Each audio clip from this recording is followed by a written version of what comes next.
はじめは、強者として登場しながら、期待外れキャラナンバーワンとなった男。今回は、評価が難しい最強ボクサー型格闘家、マホメド・アライジュニアを紹介します。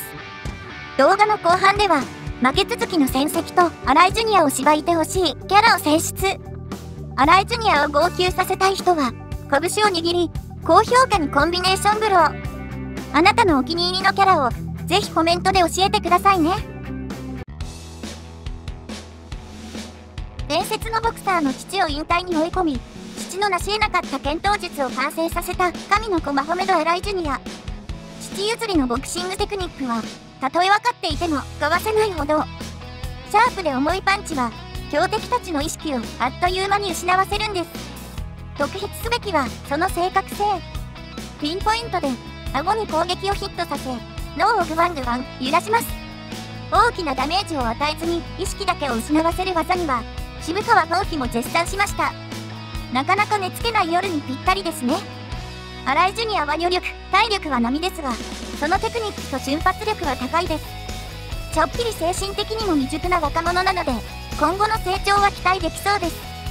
未完成のままリングを去った父、マホメドの代わりにマホメド流拳法を完成。父も大絶賛する天才なんです。リアルファイトを提唱し、バキ界の重鎮たちに自分から喧嘩を売るほどの怖いもの知らず。若さっていいですね。ただ、口ほど気持ちの準備ができておらず、どこか試合意識が強いみたいです。意識は失わせても、相手の闘志を奪うことはできませんでした。最強死刑周辺を経て、ラフファイトに慣れてしまった困ったおじいちゃんたちに、優しくご教授いただきました。色恋沙汰の経験ももう一つのようで、出会ったばかりで、彼氏持ちの小杖に求婚する KY ぶりも見せています。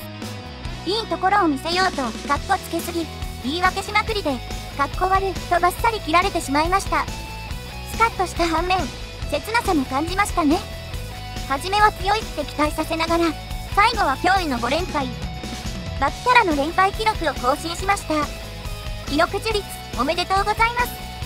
引っ張りまくっての連敗劇に、このキャラ、必要って思った人も多いようですね。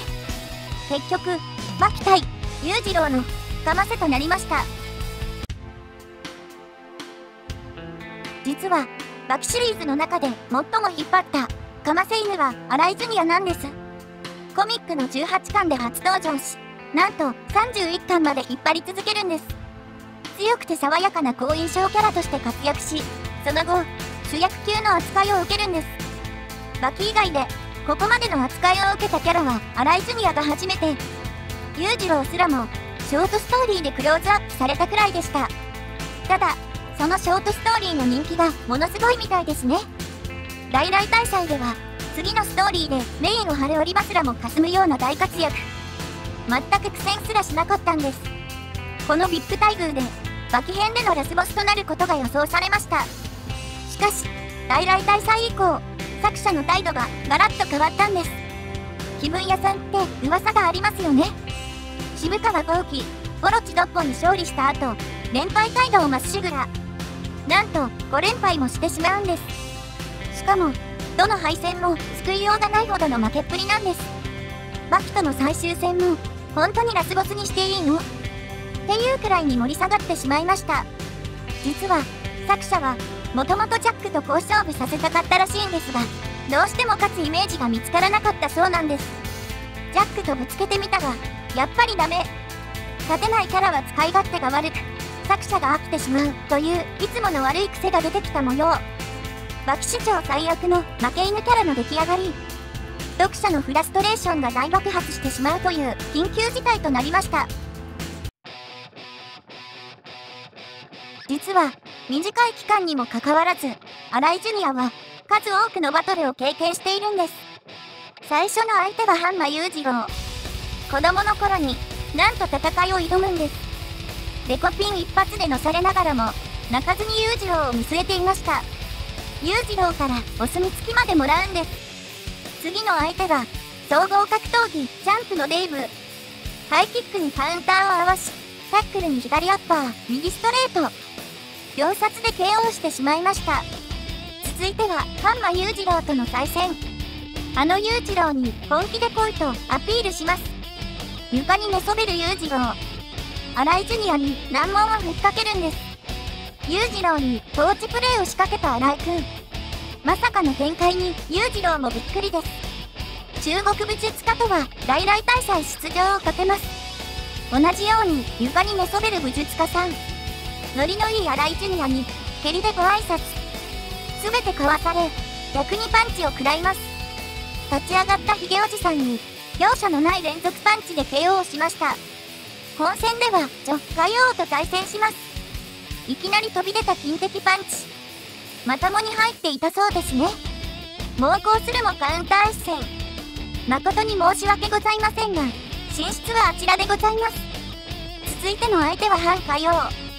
蹴り技がないと舐めてかかられますが、地面を蹴ってパワーをためたパンチ2発をお見舞いしました。帰国後、挑戦するのが渋川浩内さん。予想を超えるジャブの速さに失神させられました。続いての対戦は、オロチドッポです。ドッポの不意打ちにカウンターを合わせます。さらに攻め込むドッポにサイドのカウンター。今度は失神してしまいました。ジャックハンマーとはハイビルでバトル。カウンターをいくら当てても、ジャックは全く倒れないんです。パワーで押し切られてしまいました。負けず嫌いの渋川浩輝からの対戦以来、左の指をつかまれ、投げられ三昧。おじいちゃんの健康体操に付き合いました。負けず嫌いではドッポが上手。必要に折れた右手ばかり狙うドッポちゃん。反対に情けまでかけられました。小杖との喫茶店バトル。僕は負けてないとの負け惜しみに、強烈なかっこ悪の一言。プライドがズタズタになってしまうんです。ホテルに訪れたのは、なんと父、新井。父の挑発に乗り戦う決心をします。お父さん、この顔、大人げないです。しかし、ここでも勝つのはお父さん。